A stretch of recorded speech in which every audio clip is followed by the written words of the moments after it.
Ngày 25 tháng 9, Bộ trưởng Quốc phòng Đức Boris Pistorius cảnh báo Nga đang phát triển công nghệ quân sự trong không gian có khả năng phá hủy vệ tinh, gây ra mối đe dọa chưa từng có đối với an ninh toàn cầu. Ông cho biết tình báo Đức và châu Âu đã phát hiện tín hiệu Nga thử nghiệm hệ thống chống vệ tinh có thể vô hiệu hóa liên lạc và GPS. Nếu công nghệ này được sử dụng, hậu quả không chỉ dừng ở quân sự mà còn ảnh hưởng trực tiếp đến đời sống hàng tỷ người. Đức đã chia sẻ thông tin với NATO và EU, đồng thời kêu gọi Liên Hợp Quốc thảo luận về hiệp ước ngăn chặn vũ khí không gian. Trước đó, Mỹ cũng nhiều lần cảnh báo Nga về nguy cơ này, song Moscow bác bỏ, gọi đó là tuyên truyền. Pistorius nhấn mạnh không gian đang trở thành mặt trận mới và Đức cùng đồng minh cần chuẩn bị sẵn sàng. Các chuyên gia Đức cảnh báo, nếu vệ tinh bị phá hủy, các hệ thống trọng yếu như hàng không, viễn thông, tài chính hay dự báo thời tiết sẽ bị tê liệt. Markus Kempf, chuyên gia Viện Nghiên cứu Quốc tế Đức cho rằng một vụ tấn công vệ tinh có thể khiến cả nền kinh tế toàn cầu rơi vào khủng hoảng. NATO từ năm 2019 đã coi không gian là một lĩnh vực tác chiến chính thức, tăng cường giám sát và đầu tư công nghệ phòng thủ. Nga chưa phản hồi phát biểu mới từ Berlin, song vẫn khẳng định chỉ phát triển công nghệ vũ trụ cho mục đích phòng thủ và phản đối quân sự hóa không gian.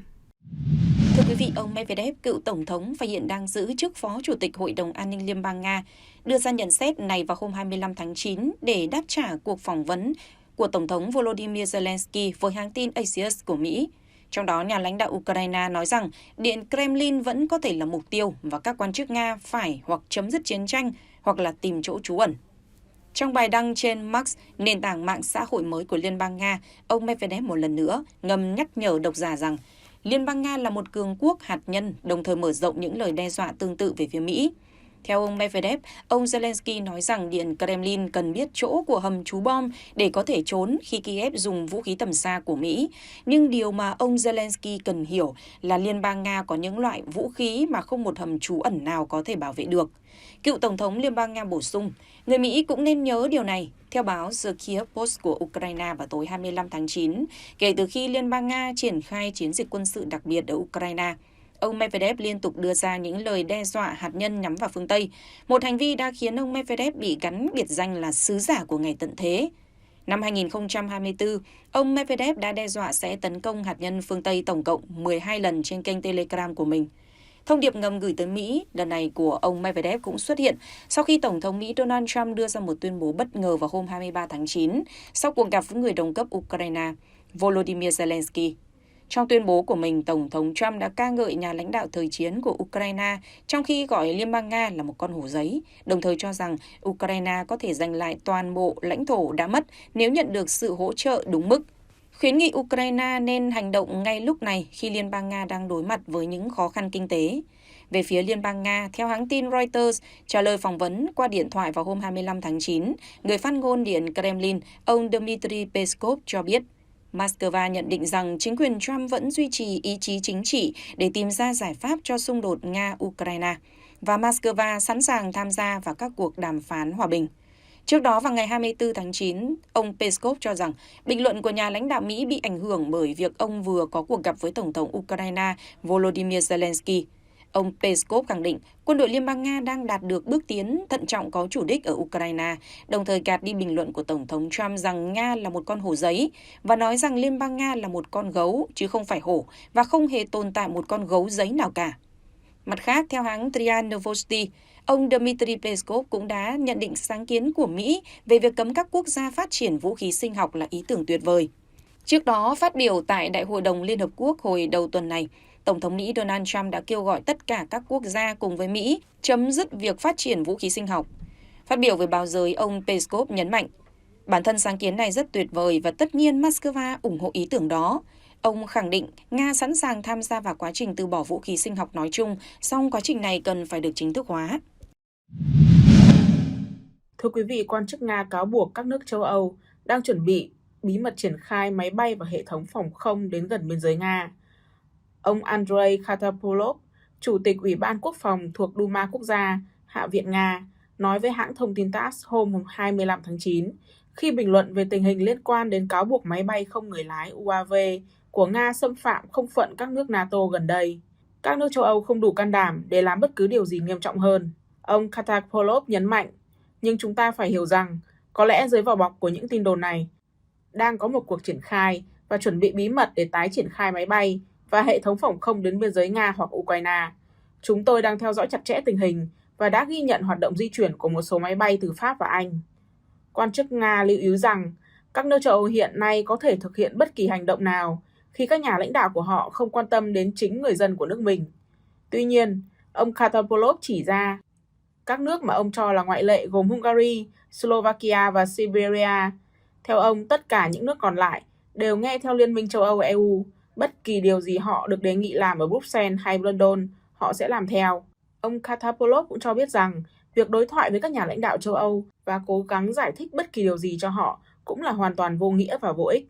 Tuyên bố của quan chức Nga được đưa ra trong bối cảnh một số nước thành viên NATO gần đây liên tiếp cáo buộc Nga xâm phạm không phận và báo cáo các vụ việc liên quan đến máy bay không người lái nghi là của Nga. Moscow bác bỏ những cáo buộc này là vô căn cứ, thậm chí không loại trừ khả năng đây là những hành động khiêu khích.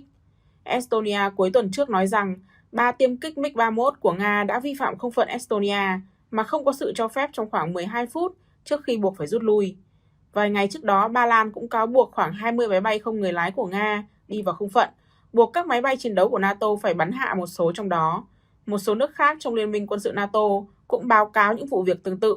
Giới chức Nga khẳng định các tiêm kích của Nga chỉ thực hiện chuyến bay theo kế hoạch và không đi lệch lộ trình đã thỏa thuận, cũng không tiến vào không phận Estonia.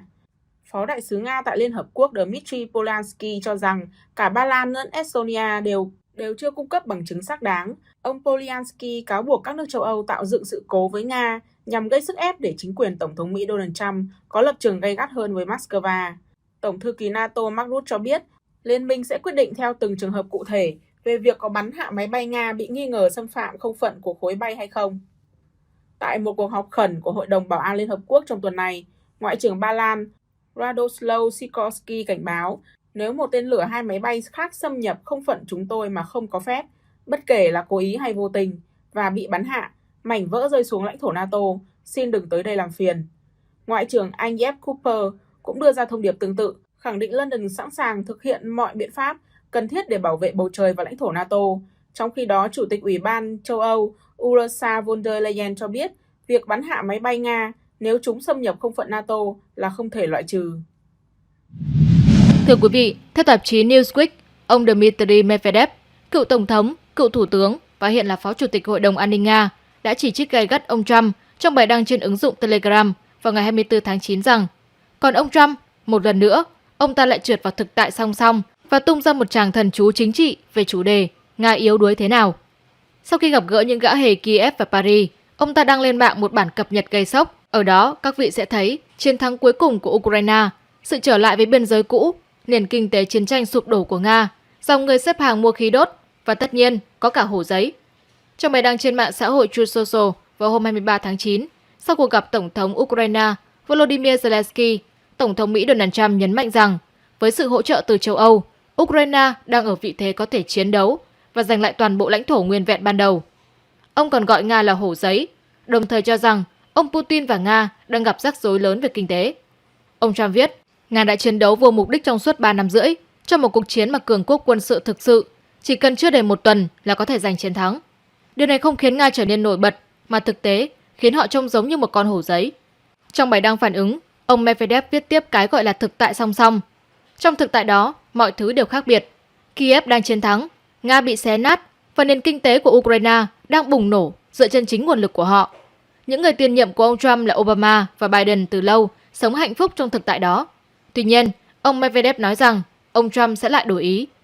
Ông Medvedev bình luận, tôi không nghi ngờ gì khi nói rằng ông ấy sẽ lại quay ngoắt. Ông ấy luôn làm vậy. Có lẽ vài ngày tới, ông ấy sẽ yêu cầu người nghệ sĩ Dương Cầm Xanh, ý chỉ ông Zelensky, ký văn bản đầu hàng. Hoặc có thể, ông ấy sẽ bay lên sao hỏa cùng tỷ phú Musk, người vừa mới được tha thứ. Hoặc ông làm một điều gì đó rất quan trọng, điều có thể mang về cho ông ấy một giải Nobel. Ông Medvedev dường như chế giễu thói quen của ông Trump về cách kết thúc nhiều bài đăng trên Truth Social. Cảm ơn vì sự chú ý của các vị đối với chủ đề này. Ông Medvedev kết thúc bài đăng trên Telegram. Ngoài ông Medvedev, người phát ngôn Điện Kremlin Dmitry Peskov cũng phản ứng vào hôm 24 tháng 9. Ông Peskov khẳng định Nga không phải là hổ giấy. Nga thường được so sánh với gấu, không có gấu giấy nào cả, và Nga là gấu thật. Ông Trump đã thay đổi lập trường sau nhiều tháng mà nhà lãnh đạo Mỹ gây áp lực lên Ukraine, nhượng bộ và từng gợi ý trao đổi lãnh thổ với Nga. Phát biểu trước các lãnh đạo thế giới vào ngày 24 tháng 9, Tổng thống Ukraine Volodymyr Zelensky cảnh báo rằng ông Putin muốn mở rộng cuộc chiến ở châu Âu. Chúng ta đang sống trong cuộc chạy đua vũ trang hủy diệt nhất trong lịch sử. Ukraine chỉ là điểm khởi đầu, và giờ đây các máy bay không người lái của Nga đã bay khắp châu Âu. Các hoạt động của Nga đã lan rộng sang nhiều quốc gia khác, và ông Putin muốn tiếp tục cuộc chiến này bằng cách mở rộng nó. Ông Zelensky phát biểu tại Đại hội đồng Liên Hợp Quốc ở New York.